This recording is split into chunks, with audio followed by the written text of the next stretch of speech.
योगी मोदी के ऊपर तो आरोप लग रहा है, कह रहे हैं कि जाति मजहब देख करके। अरे जाति मजहब क्या देख करके राशन दे रहे हैं? सबको जाति देख करके दे रहे हैं, कॉलोनी दे रहे हैं, जाति देख करके दे रहे हैं, सम्मान निधि का पैसा दे रहे हैं, जाति दे रहे हैं, सिलेंडर दे रहे हैं, वो जाति देख करके दे रहे हैं। बताइए आप। मिल्कीपुर की जनता कहती है हमें राशन नहीं, रोजगार चाहिए। जो प्रश्न दिलचस्प होगा, जनता के आधारित मुद्दों पर होगा, विकास को लेकर होगा, जो महंगाई बढ़ी है उसको लेकर होगा, जो भ्रष्टाचार है उसके खिलाफ भी वोटिंग होगी। अभी तक भ्रष्टाचार पे कोई कार्रवाई नहीं हुई, थाना तहसील में लूट मची हुई है, तो ऐसे में इन सारी मुद्दों पे आधारित चुनाव होगा।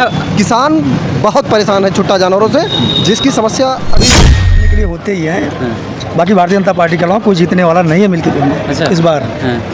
भारतीय जनता पार्टी से मिल्कीपुर की जनता बहुत परेशान वो देखिए, वो जाने दीजिए पिछले चुनाव को, एक्सीडेंटल है वो। अच्छा।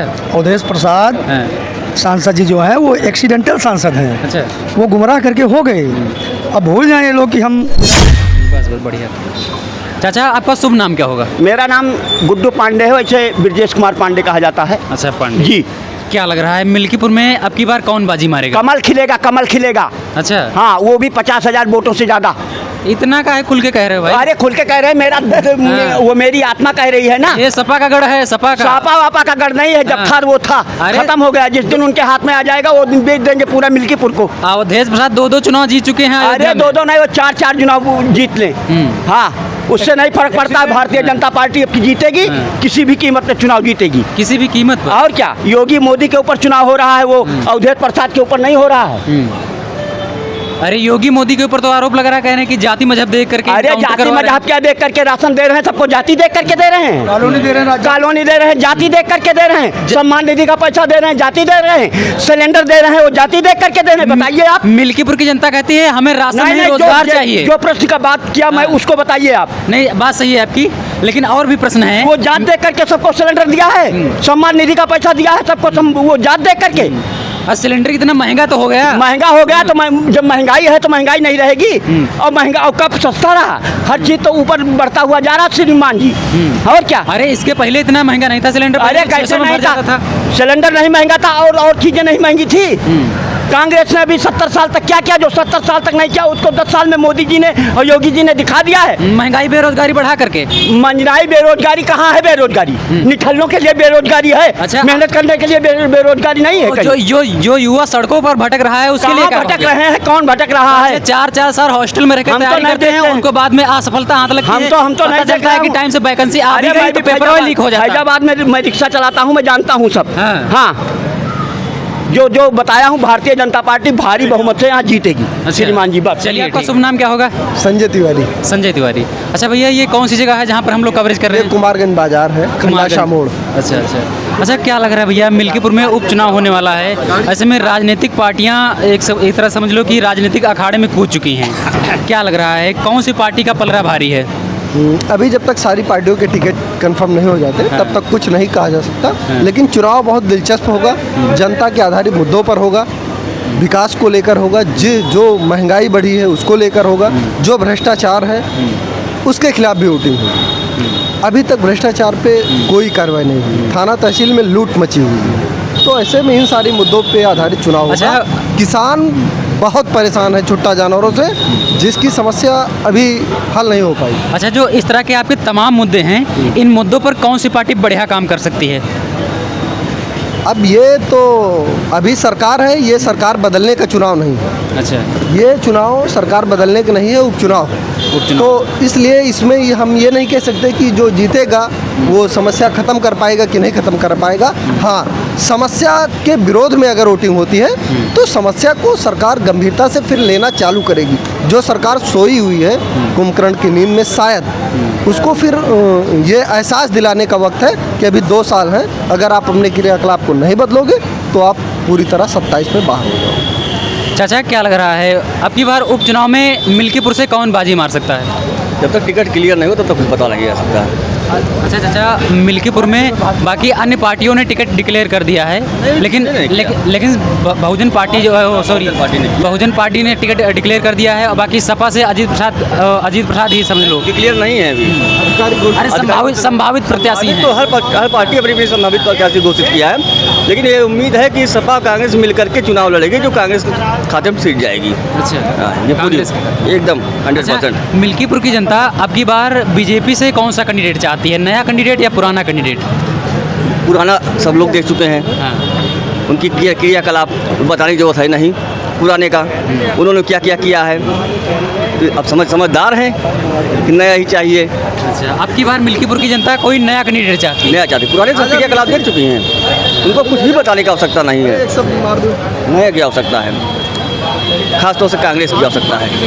अच्छा, लोग कह रहे हैं कि ये मिल्कीपुर अयोध्या सपा का गढ़ है, क्या लगता है बीजेपी पार्टी किसी भी प्रत्याशी को टिकट देके बाजी मार सकती है?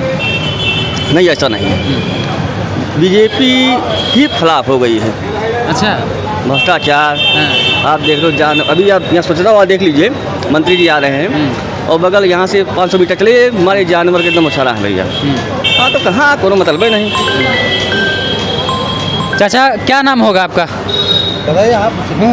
एक मिनट का टाइम लेंगे। नाम क्या होगा? प्रताप सिंह, सुरेंद्र प्रताप सिंह। सुरेंद्र प्रताप सिंह। चाचा क्या लग रहा है अब की बार मिल्कीपुर में किसका माहौल बन रहा है? भारतीय जनता पार्टी। भारतीय जनता पार्टी। चाचा कुछ लोग बहुत ज़्यादा विरोध कर रहे हैं। करने दीजिए, विरोध तो हर पार्टी वाले करते हैं ना, विरोधी तो विरोध करने के लिए होते ही हैं। बाकी भारतीय जनता पार्टी के अलावा कोई जीतने वाला नहीं है मिल्कीपुर में। अच्छा। इस बार हाँ। भारतीय जनता पार्टी से मिल्कीपुर की जनता बहुत परेशान वो है। देखिए, वो जाने दीजिए पिछले चुनाव को, एक्सीडेंटल है वो। अच्छा। अवधेश प्रसाद हाँ। सांसद जी जो है वो एक्सीडेंटल सांसद हैं, अच्छा। वो गुमराह करके हो गए।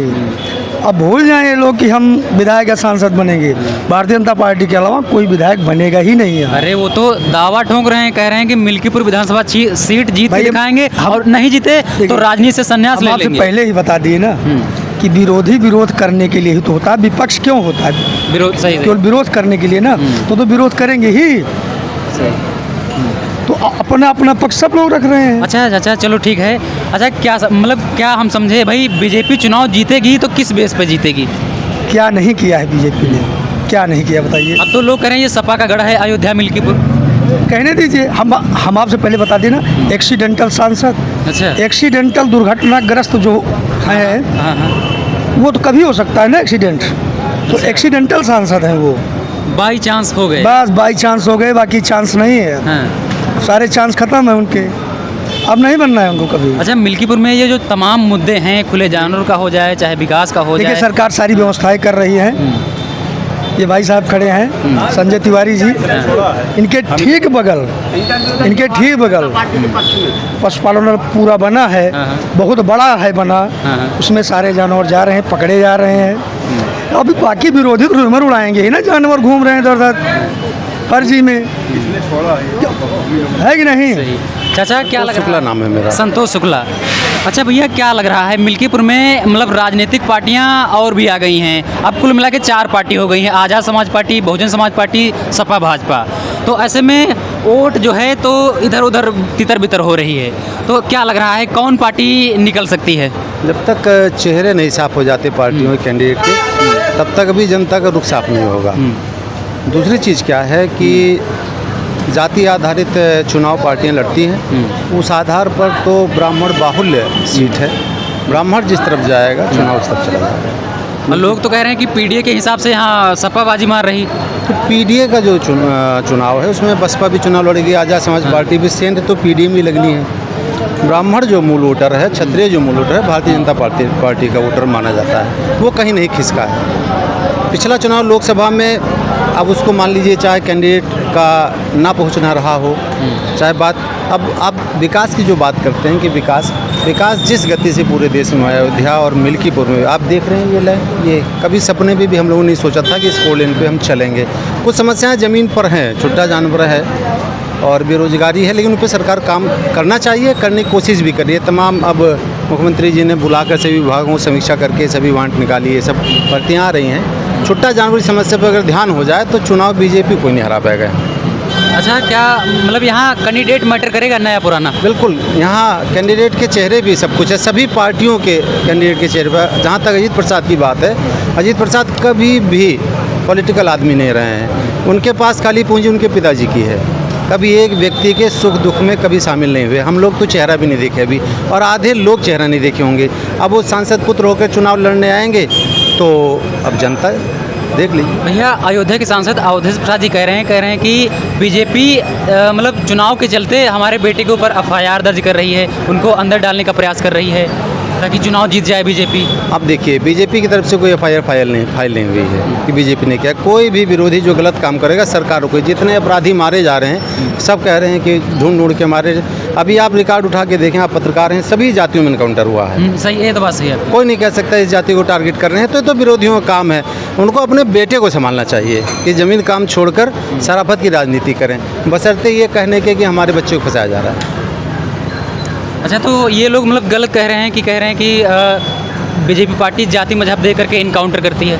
ये गलत है, टोटल गलत है। बीजेपी अपराधियों की दुश्मन है।